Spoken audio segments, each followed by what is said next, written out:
You see, the visuals you've been seeing are the live feed from what's happening right now in the UK, where the Prime Minister, Keir Starmer, is answering questions by the lawmakers. Now, some of the takeaways from the conversation are where there are conversations on labor laws and U.S. tariffs, which Starmer did say that they would take easy approach or calm approach on those. They also talked about defense and security intelligence, also mentioned trade and economy, water bills, and the concerns around sewage, immigration laws and how they're tackling it. And then he did say that they had done way more than their predecessors did. We have our international correspondent right now, Afia Hagen, who is following the live feed and will be giving us more information. Afia, thank you for joining us. What is the crux of the conversation, and what are they trying to achieve with these question sessions that Keir Starmer has to respond to? Well, Prime Minister's Questions is an iconic part of Parliament that takes place every Wednesday whilst Parliament is in session.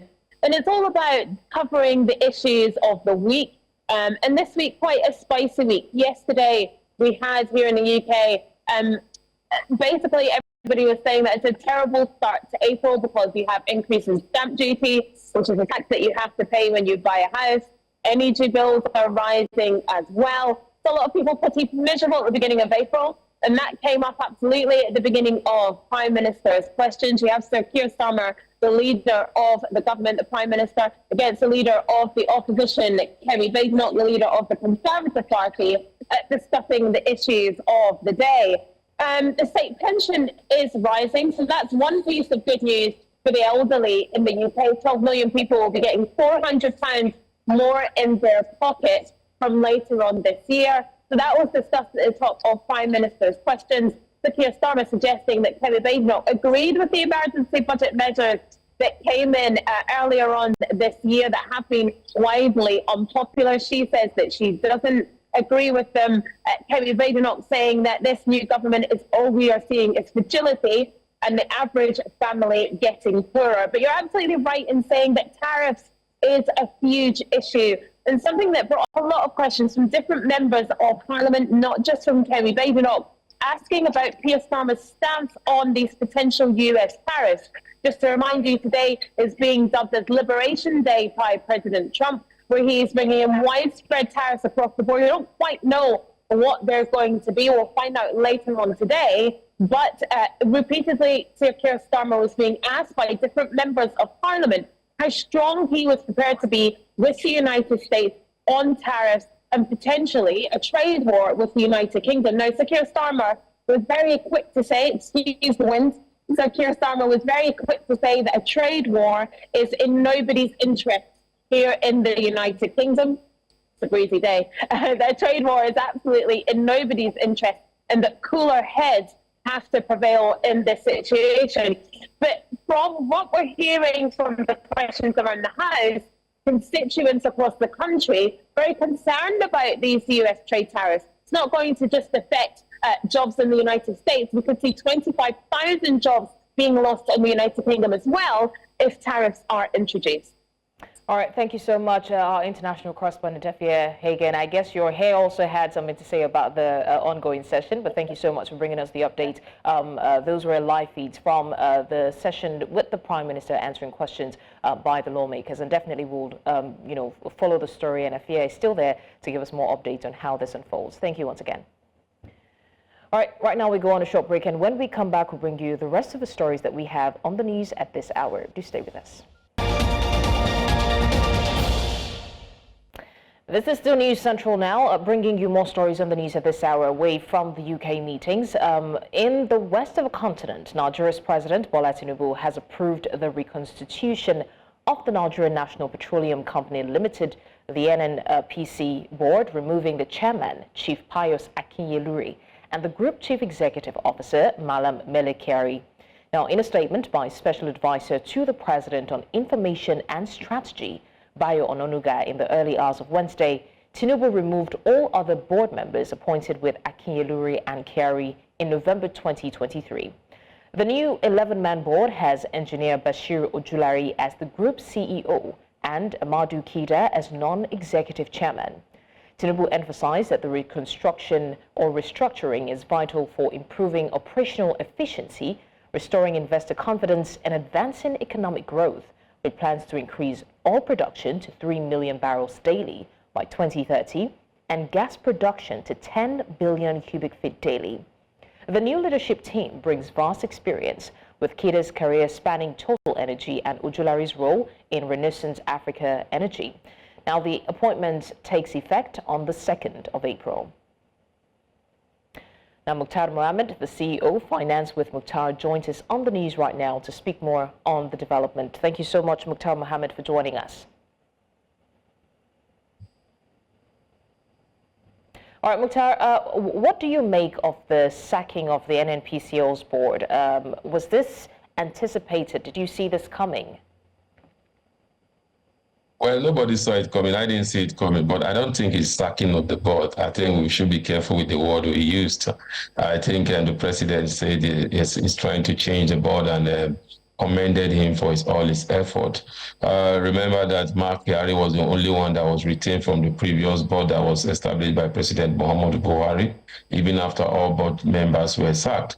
And at that time, the president said that it was for the continuation of what they have started, especially in the era of the PBIB, the Petroleum Industry Bill. I think we are getting into a very crucial state in that bill, and I think maybe the president is looking at rejigging that to move it forward. You shouldn't forget that the day before now, we got that announcement that even if the statement was later withdrawn by the NNPC, that they were going to, they are at the final stage of the public offer. So I think maybe the president is looking at taking NNPC to the next level, and I think he needs a fresh hands. Okay, so speaking of next level, and regardless of whatever term we choose to use, what do you think are the potential short-term and long-term implications of such high-level changes in leadership at a major state-owned enterprise like the NNPC? Well, the long-term implication is huge, and the short-term implication is also huge, depending on how we're looking at it. If you are looking at the blood of the Nigerian economy, which is the NNPC, like I said, it's the blood of the Nigerian economy, and you are changing leadership at this crucial time.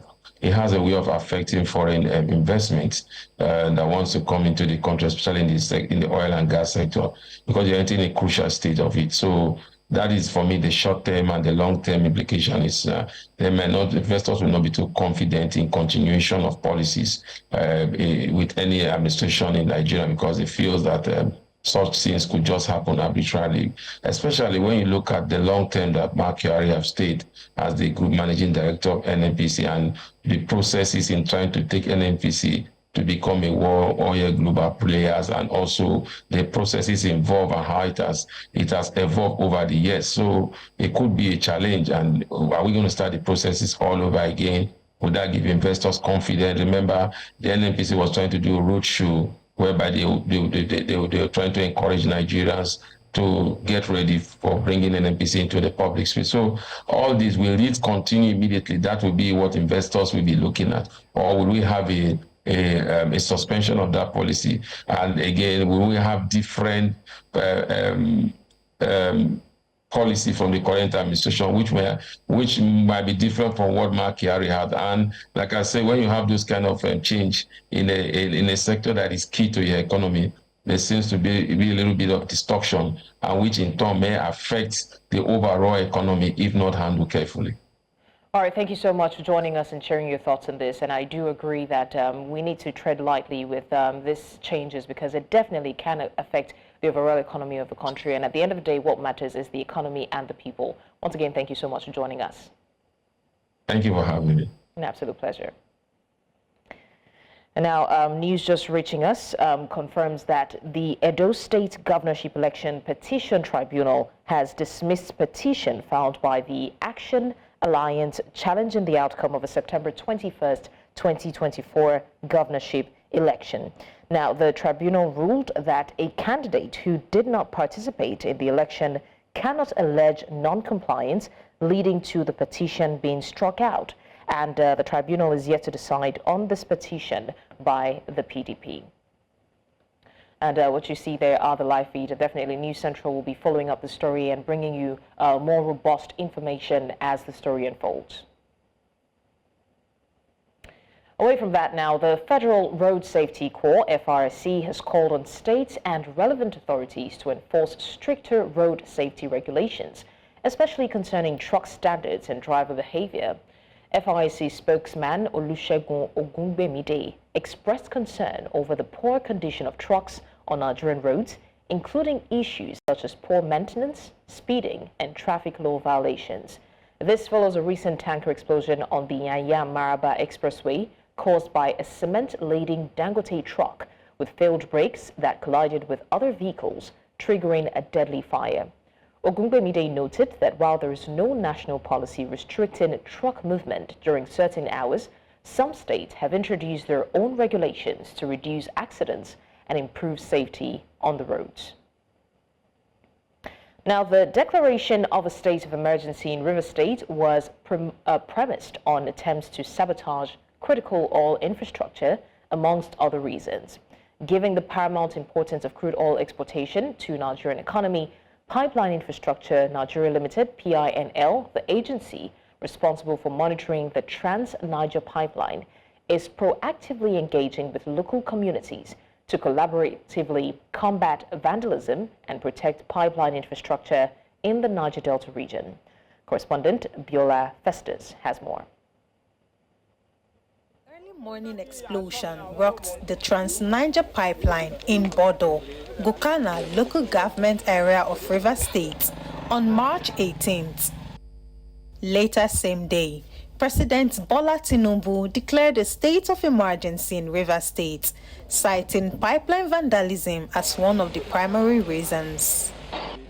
In response to the recent explosions targeting oil infrastructure across the Niger Delta region, Pipeline Infrastructure Nigeria Limited, a surveillance agency responsible for safeguarding the Trans-Niger pipeline, is conducting stakeholder sensitization programs across oil-producing communities. The initiative aims to educate and engage local stakeholders on the importance of collaborative efforts to protect crude oil infrastructure within their areas. The Trans-Niger pipeline is one of the most critical assets where all the oil we produce in Imo, Abia, Rivers, and even some part of Bayelsa. Yeah, that is the only line that transports crude oil to Money Terminal. So if that line is shut down for 1 hour, it's a national security issue.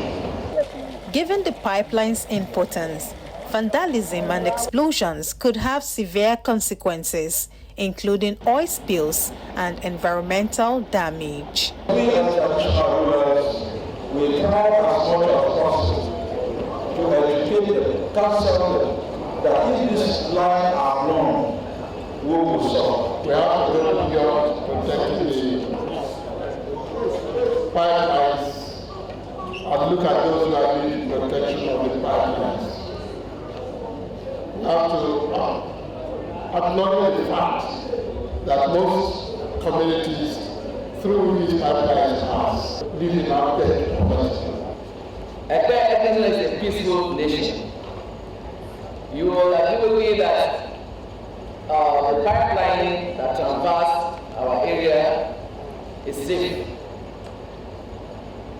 Our youth have conducted themselves very well.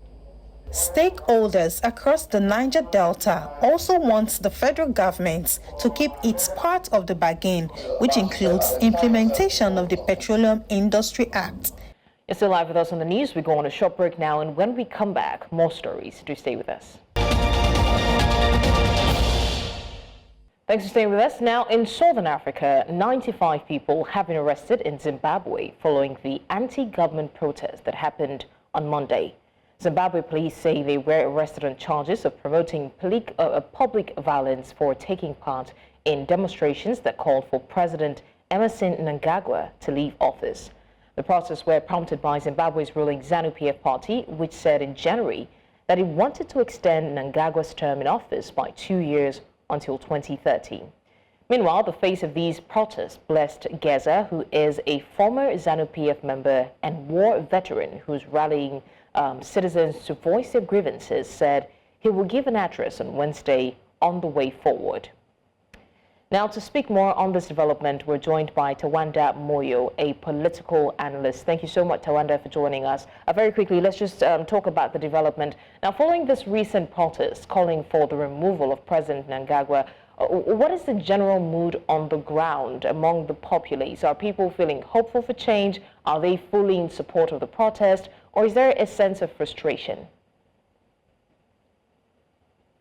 That there's a sense of frustration both with the ruling party and the main opposition parties, which have sort of like fragmented into different groups. But also things have just sort of gone back to normal. There was a bit of excitement on Monday, on the day of the protests, but it didn't materialize as they had hoped, I guess, because they had hoped that there would be widespread protests. But what actually happened was that people didn't show up. People just decided to stay at home. So the streets were deserted, except for a few skirmishes here and there. And like you said, they resulted in close to 100 people getting arrested. Okay, so we also know that Blessed Geza is a notable figure in the protests and had a rather subdued address following the demonstrations. What do you believe that this signals regarding the leadership and the direction of the protest movement? I think what it shows is that there are preemptive declarations that they would fill the streets with people. Were very hopeful, and because that did not happen, it appears that they have to regroup and re-strategize. But the problem now is that the ruling party seems to be more comfortable now after the protests, after nothing much came out of it. But also, Geza promised that today you'd give another way forward. So people are sort of slightly looking forward to see what if he has another trick up his sleeve. Though it appears that this might just fizzle out. Even his address, he didn't appear to have a concrete plan, and people are now wondering whether he had a plan at all in the first place, or whether he was hoping that maybe other actors, particularly the opposition, might have jumped into his struggle, because they are the ones who command a lot of support, especially in the urban areas, which is the arena for these kinds of things. Right. It's the opposition that commands a lot of support, not ZANU-PF. Okay. Tawanda Moyo, unfortunately, that's the much we can take, but thank you so much for giving us more insight on the development, and we're hoping that the protest continues to be a peaceful one and their message is passed across, if anything. Thank you for joining us again. It's time now again to go on another short break, and when we come back, more stories. To stay with us.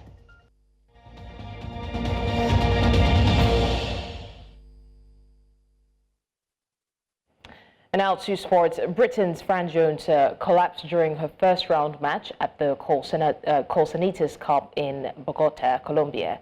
The 24-year-old was serving in the 9th game for the deciding third set when she suddenly fell to the floor. Medical staff attending to her as she lay on the court, and opponent Julia Riera assisted her into a wheelchair. Jones, the British number 5, was unable to finish the match, which she was trailing 6-2, 5-7, 5-3. A statement from the tournament confirmed her withdrawal due to a physical issue, wishing her a speedy recovery. Jones had recently defeated Riera in straight sets at the W75 Vaqueria in Brazil, claiming her 8th ITF title. Well, that's all on the news at this hour. You can watch News Central live on DSTV, channel 422, GoTV, channel 23, StarTimes, channel 274, Avo TV, and YouTube. Many thanks for watching. I'm Blessings Osugu.